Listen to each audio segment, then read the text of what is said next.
Baik.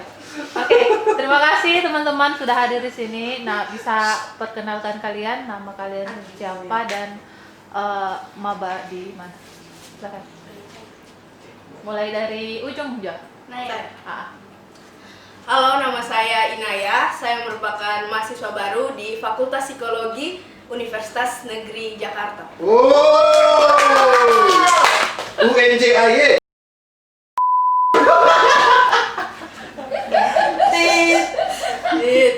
Halo semuanya, saya Solistion Triawan. Saya maba di Ilmu Komunikasi Universitas Tadulako.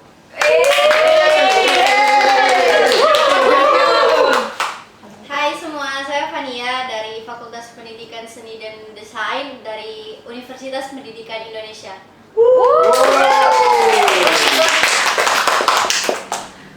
Oke guys, terima kasih banyak sudah datang di Studio Nextin untuk berbagi cerita kalian. Nah, pada kali ini kita akan mengambil tema masuk perguruan tinggi atau kampus impian. Nah, persamaan dari kalian bertiga adalah kalian adalah mahasiswa baru yang sukses lulus melalui jalur SBMPTN. Tepuk dulu. Nah, kalian berada di sini itu karena cerita unik kalian. Kalian meskipun kalian memiliki kesamaan lulus dari jalur SBMPTN, kalian punya latar belakang yang berbeda-beda nih. Nah, selama 15 menit ke depan atau selama 20 menit ke depan kita akan berbicara soal itu. Jadi, mungkin sebelum itu bisa diceritakan masing-masing latar belakang kalian, kayak kalian lulus SB, apakah kalian fresh graduate atau memang pernah ada gap year atau pernah ada kuliah setahun di perguruan tinggi atau prodi yang kalian tidak inginkan terus coba lagi gitu. Mungkin kita mulai dari yang tengah aja dulu, dari Sulis. Cerita kamu seperti apa? Jadi saya baru alumni tahun ini 2020. Jadi untuk pertama kalinya ikut SBMPTN dan alhamdulillah lolos di pilihan pertamanya di Ilmu Komunikasi Universitas Tadulako.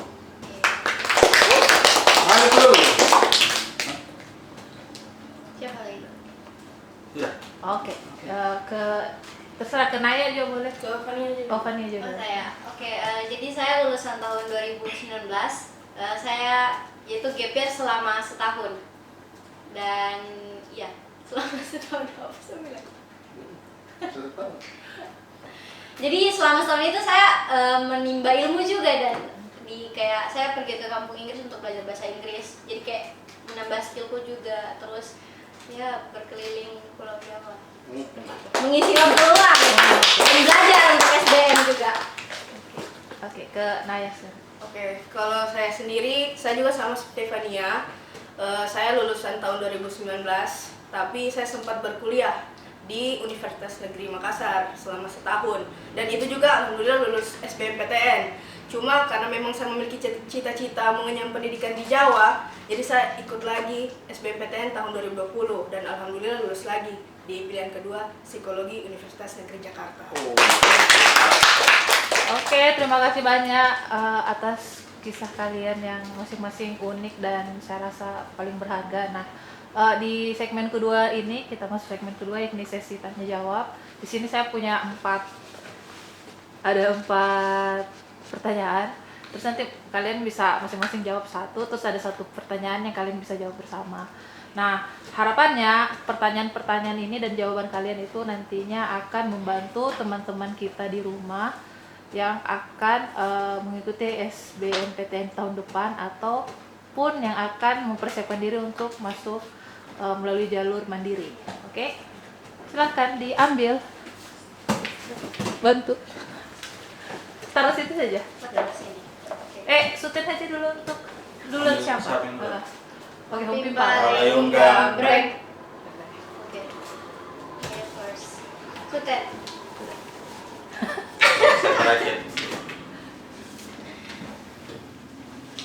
Oke, jadi dimulai dari Naya. Bacakan pertanyaannya, langsung dijawab nih. Oke, pertanyaannya itu apa yang akan kamu lakukan setelah dinyatakan lulus SBMPTN? mungkin yang pertama saya lakukan adalah bersyukur. Karena lulus SBMPTN itu tidak mudah. Kita bersaing dengan seluruh siswa-siswi seluruh Indonesia. Terus kemudian harus fokus ketika impian kita, cita-cita kita dan kita sudah lulus, kita harus fokus dan menjalaninya dengan sebaik mungkin. Jadi itu. Oke. Siapa deh? Fania. Question is, bagaimana cara kalian memilih jurusan dan apa ini? Kampus impianmu, apa yang jadi pertimbanganmu? Oke. Jadi kan sebenarnya tahun 2019 itu saya pilih jurusan lain. Kemudian dan saya memilih untuk gap year. Nah, selama gap year itu ternyata saya menemukan passionku sendiri gitu. Dan saya menemukan jawaban, oh ternyata saya lebih nyaman di sini. Kayak akhirnya saya memutuskan untuk masuk ke jurusan film dan televisi. Dan alhamdulillah selama gap year juga saya berhasil membuat film gitu dan terpilih jadi sutradara. Jadi itu salah satu pertimbangan besar kenapa saya memilih di fakultas itu dan jurusan itu.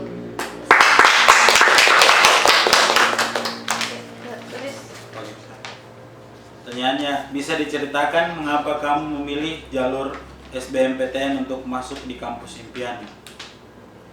SN dan lolos. Tidak. Jadi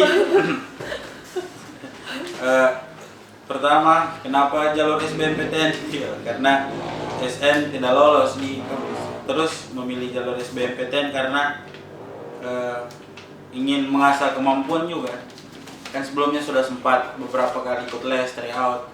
Kayaknya rugi kalau tidak dicoba di SBMPTN. Jadi sekalian haji mumpung juga dan terbukti bisa lolos itu ternyata. Oke, tersisa satu jawaban, mungkin bisa diambil aja jawabannya, nanti kita elaborasi semuanya. Bisa dijawab tiga orang. Saya rebutan. Kira-kira apa yang menentukan keberhasilanmu di SBMPTN? Ikut bimbel atau ada strategi lainnya? Ceritakan. Siapa duluan? Yang membacakan. Yang membaca.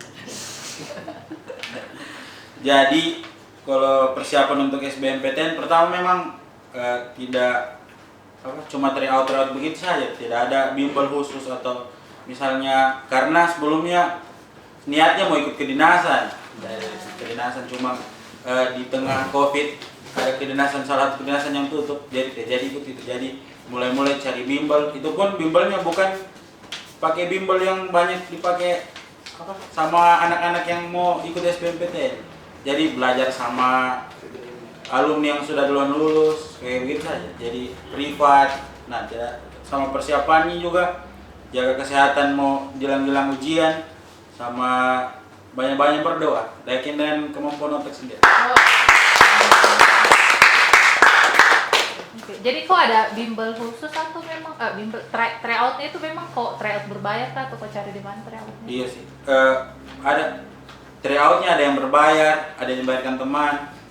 Jadi ada memang kayak tryout begitu, kongsi-kongsi gitu ya, kumpul patungan. Nah, terus sewa guru, bukan guru sih, sewa yang bekasi privat begitu di satu tempat.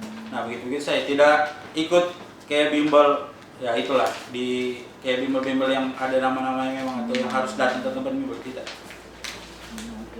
Oke, terima kasih banyak info tips-tips berharganya. Saya baru tahu juga bisa kongsi, terus kita les privat sama-sama. Mungkin lebih nyaman ya karena dengan teman-teman yang kita kenal nih. Oke, next, siapa yang mau berbagi? Siapa saya? Kalau Siapa saya tuh? sih Siapa jadinya? Siapa saya? Siapa kita?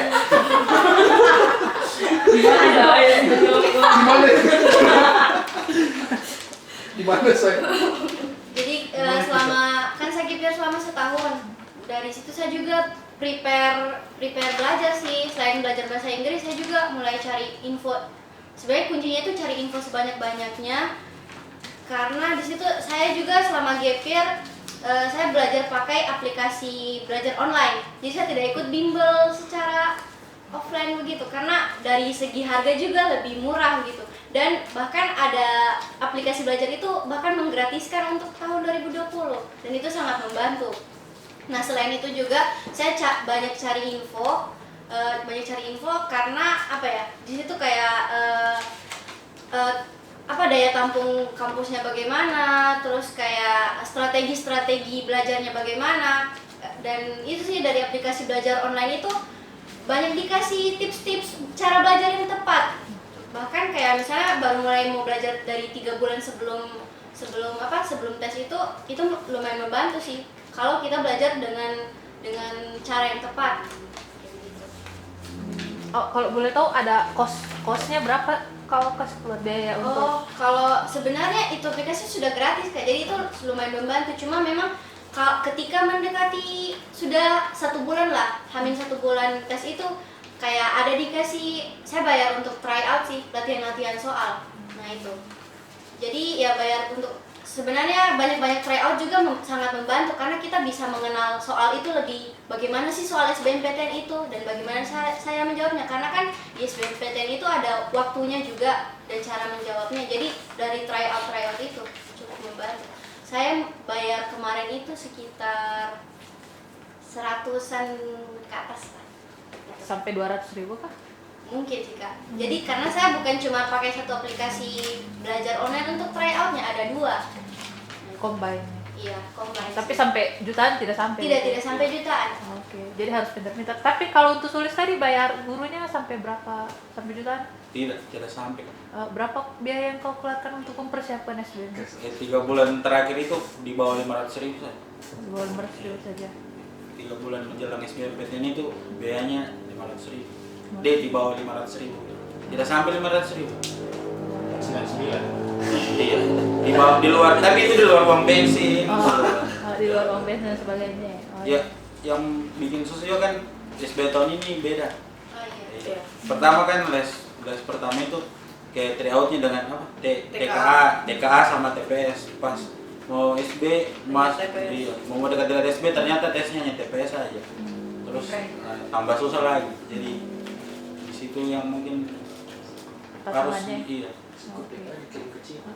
Tapi setidaknya kami teman-teman di rumah itu punya dapat gambaran baru bahwa sebenarnya ada banyak jalan untuk belajar dan masih banyak juga pilihan-pilihan murah untuk belajar seperti itu kan. Oke, kalau Naya ada Kalau saya cerita lain? berbeda dari mereka karena pada tahun 2019 kemarin ketika baru lulus saya langsung berangkat ke Jakarta. Saking ambisnya saya masuk bimbel dan itu lumayan mahal. Sekisaran 5 jutaan. Dan ketika lulus SBMPTN hasilnya menurut saya kurang memuaskan. Nah, tahun ini saya sudah tidak mau lagi bimbel karena mahal kan, tidak mungkin mengulang kembali dengan harga semahal itu. Jadi saya sama seperti mereka ikut yang bimbel online yang gratis, terus juga ikut tryout, dan alhamdulillah dengan dibekali yang seperti itu saya lulus di kampus impian. Oke, nah dari kisah kalian yang ada yang tidak ikut bimbel, cuma memang fokus belajar sendiri, dan itu mungkin kuncinya Iya. kemauan dari diri sendiri. Kemauan dari diri sendiri. Oke, jadi mungkin supaya ada gambaran ke teman-teman di rumah yang memang mungkin akan menghadapi SB di tahun depan ataupun SM, mungkin ada yang mau, kan ada mungkin kalau ada teman-teman yang dari keluarga berada kan ini tidak masalah soal biaya kan, tapi ada juga yang pas-pasan gitu. Jadi kisah kalian ini betul-betul membuka pikiran bahwa semua jalan kalau kita niat itu ada ke tempat ada bisa terwujud kalau kita punya keinginan kuat.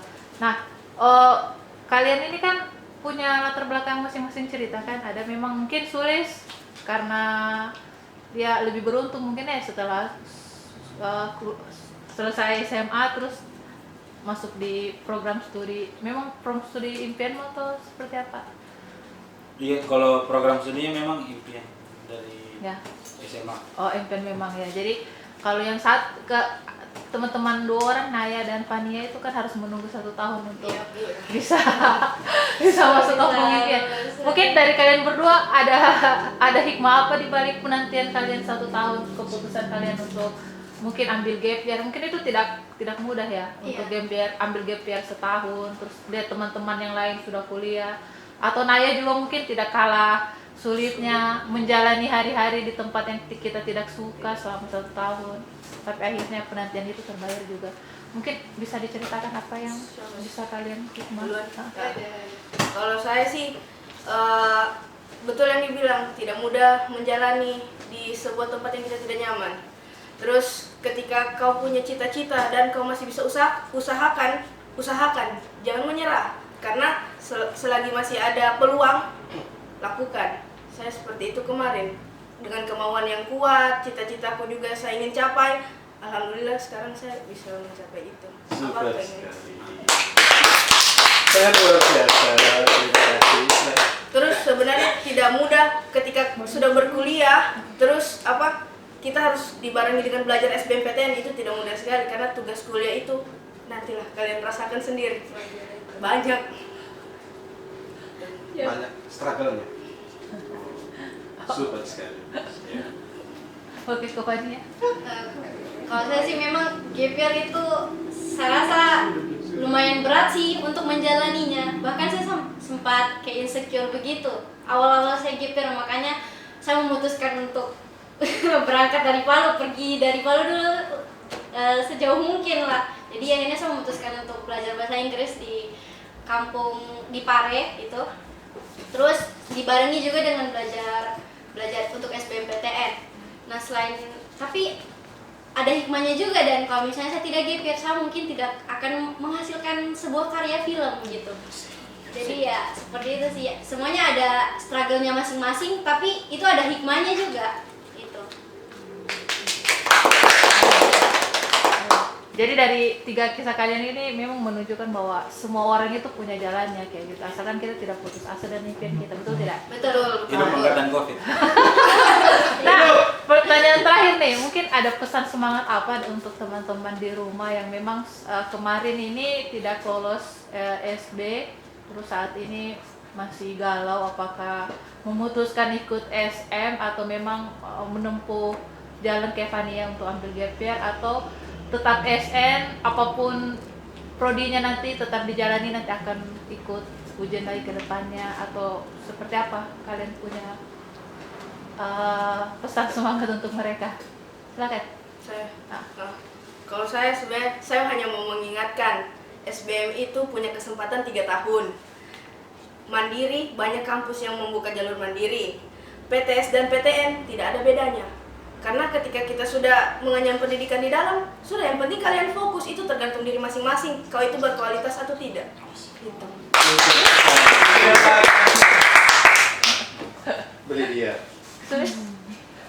Saya untuk teman-teman yang belum lolos atau belum beruntung di SBMPTN, sarannya kalau masih bisa SM, ikut SM saja, atau banyak kampus-kampus lain yang masih buka nilai SM tapi pakai nilai UTBK. Kan ada yang misalnya dia ambis di satu jurusan terus nilainya tidak tinggi tapi tidak cukup, nah itu ada SM juga. Terus sama yang kayak dibilang Naya tadi bahwa SBM itu bukan cuma bisa 1 kali ikut, tapi itu tergantung kenyamanannya teman-teman.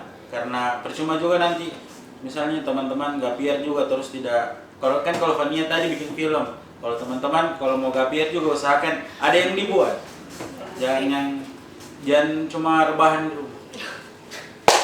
Oke, Fania. Kalau saya sih intinya coba usaha semaksimal mungkin dulu. Untuk hasilnya hasilnya mau iya atau tidak itu ya tergantung usahanya kalian gitu. Terus satu juga, yang penting fokus sama tujuannya kamu. Jangan misalnya kayak di tengah jalan sudah menyerah dan kayak capek juga belajar deh atau apa, tidak, jangan. Pokoknya usaha dulu semaksimal mungkin sampai kalian sudah melewati fase tes itu dan melihat hasilnya.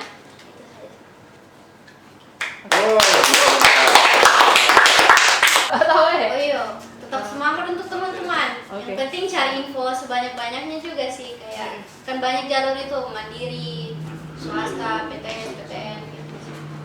SBM bukan jalur 2, banyak jalur. Banyak jalur lain. Oke. Kalau cuma 2 Muhammad Yan. Kalau cuma 2 Soekarno Hatta. Cuma 2 aja.